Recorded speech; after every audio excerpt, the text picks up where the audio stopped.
আজকের একটা ভিডিও আপনাকে পুরোপুরি ক্রিয়েটিভ করে তুলবে। শুধু কষ্ট করে পুরো ভিডিওটি দেখতে হবে। ব্যাস।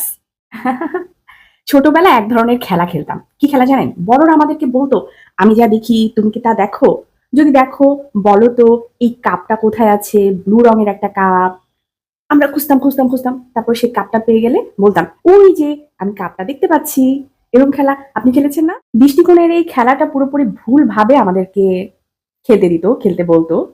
বলতো, "একটা কাপ দেখতে পাচ্ছি, একটা বল দেখতে পাচ্ছি, বলো তো? একটা ফুল দেখতে পাচ্ছি, একটা প্রজাপতি দেখতে পাচ্ছি, বলো তো?" কিন্তু যদি এইভাবে বলতো যে, "আমি একটা কাপের মধ্যে নৌকা দেখতে পাচ্ছি। তুমি কি দেখতে পাচ্ছ?" ছেলেটা অথবা মেয়েটা, আমি অথবা আপনি যারাই আমরা খেলেছি, আমাদের দৃষ্টিকোণটা পরিবর্তিত হতো। আমরা কল্পনা এবং বাস্তবতার সাথে মিশিয়ে কিছু নতুন তৈরি করতে পারতাম, তাই না? একটা দেশে মেলা বসেছে। মেলাতে বিশাল বড় সাইজের একটা বরফ এনে প্রদর্শনীতে রাখা হয়েছে। তো সেখানে একজন লোক ১ম এ এসে দেখে বলছে, "এত বড় বরফ! এটা আনার দরকার কি ছিল কষ্ট করে? এত দূর থেকে এত বড় একটা বরফ নিয়ে এসছে। ধুর! চলে যাই এখান থেকে।" চলে গেল। ২য় জন আসলো। ২য় জন এসে বরফের ভিতরে যে কালার গুলো খেলা করছিল, বরফের ভেতরে যে পানির কণাগুলো এক জায়গা থেকে আরেক জায়গায় যাচ্ছিল, সেটা দেখে সে খুব মুগ্ধ হলো। সে রঙের খেলায় মুগ্ধ হয়ে দেখে চলে গেল।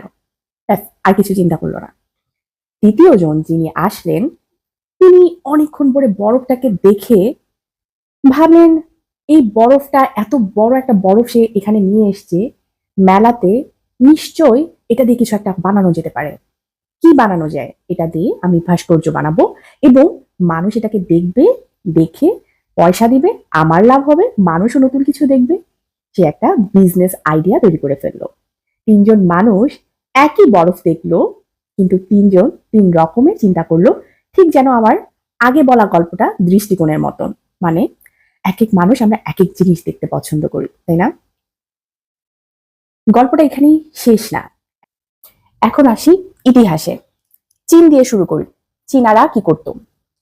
এরা ২০০০-৩০০০ বছর আগে থেকে এই বরফ যখন পড়তো পাহাড়গুলোতে, তখন সেখান থেকে বরফ কেটে তারা সংগ্রহ করত। মাটির নিচে মোটা কাপড় দিয়ে পেঁচিয়ে তারা বরফ সংগ্রহ করত বিভিন্ন খাবার ঠান্ডা করার জন্য। তারপর তারা এক ধরনের খাবারও তৈরি করত, দুধ, চিনি, তারপর চাল দিয়ে তারা এক ধরনের ঠান্ডা জাতীয় খাবারের মতন তৈরি করত বরফ দিয়ে। পারস্য, যেটা এখন বর্তমান ইরান, এই পারস্যেও তারা ধনী ব্যক্তিরা এই বরফগুলোকে সংগ্রহ করত। রোমের ধনী ব্যক্তিরা তাদের চাকর বাকর দিয়ে অনেক কষ্ট করে পাহাড় থেকে বরফ কেটে এনে তারপর সংগ্রহ করত। খাবারের উদ্দেশ্যেই মূলত তারা এটি সংগ্রহ করত। খাবার ছাড়া আর কোনো চাহিদা তাদের মূলত ছিল না। এরা এই চিন্তা করলো খাবারটাকে কিভাবে ঠান্ডা করে নতুন কিছু তৈরি করা যায়। এরা এই ফলমূলের সাথে বরফ মিশিয়ে খেত, অথবা আপনার জেলেটন তৈরি করলো। জেলেটন তৈরি করেছিল সম্ভবত ইতালিতে। ইতালির ওরা জেলেটন তৈরি করেছিল এক ধরনের ফল-টল, জেলি-টেলি দিয়ে। এই ফল-টল, জেলি-টেলির এই যে খাবারটা, এটা বেশ বেশ জনপ্রিয় হয়, কারণ খুব মজা পেত ইতালির মানুষেরা খেতে। পরে এটাকে প্রচলিত হয়ে হয়তো অন্য কিছু ফালুদা বা অন্য কোনো কিছু হয়েছে, তাই না? তারপরে যেটা হলো সেটা হলো যে ফ্রান্স এবং আমেরিকাতে এক ধরনের মেশিন আসলো। এই মেশিনের মাধ্যমেই মূলত এই খাবারগুলো পরিবর্তিত হয়ে কোনো এক ক্রিয়েটিভ মানুষের মাধ্যমে আইসক্রিম তৈরি হলো। এবং ওই আইসক্রিম এত বছর পুরনো একটা খাবার, যেটার জনপ্রিয়তা এখন পর্যন্ত কিন্তু কমেনি। হ্যাঁ, চীনারা যে পায়েস বানাতো, যেটাকে আমরা মূলত বাঙালিরা পায়েস বলি, পায়েস হয়তো এখনো আমরা সেভাবে খাই, ডেজার্ট বানিয়ে ফ্রিজে ঠান্ডা করে খাই। কিন্তু আইসক্রিমের জনপ্রিয়তা কিন্তু কোনোভাবেই কমেনি। মানে যে লোকটা এই ক্রিয়েটিভ চিন্তাটা করেছে, দুর্দান্ত করেছে। আজকে গল্প বলার কারণ শুধু আমার একটাই, সেটা হচ্ছে যে দৃষ্টিকোণ আমরা অনেক কিছুই দেখি। যদি আপনি ক্রিয়েটিভ হতে চান, যদি আপনি ক্রিয়েটিভ হতে চান, তবে আজকে আমার ভিডিওটা খুব কাজের হবে। কারণ আমি শুধুমাত্র আপনাকে লাইনটা ধরিয়ে দেবার চেষ্টা করছি। যাই হোক, এতক্ষণ বলা গল্পটাকে সারসংক্ষেপে আরেকবার বলি। চীন ভাবলো বরফ দেখে এই বরফ দিয়ে খাবারটাকে কিভাবে ঠান্ডা রাখা যায়। পারস্য ভাবলো বরফটাকে কিভাবে সংরক্ষণ করা যায়।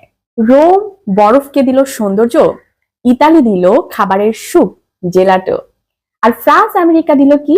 জনপ্রিয় খাবার, আইসক্রিম।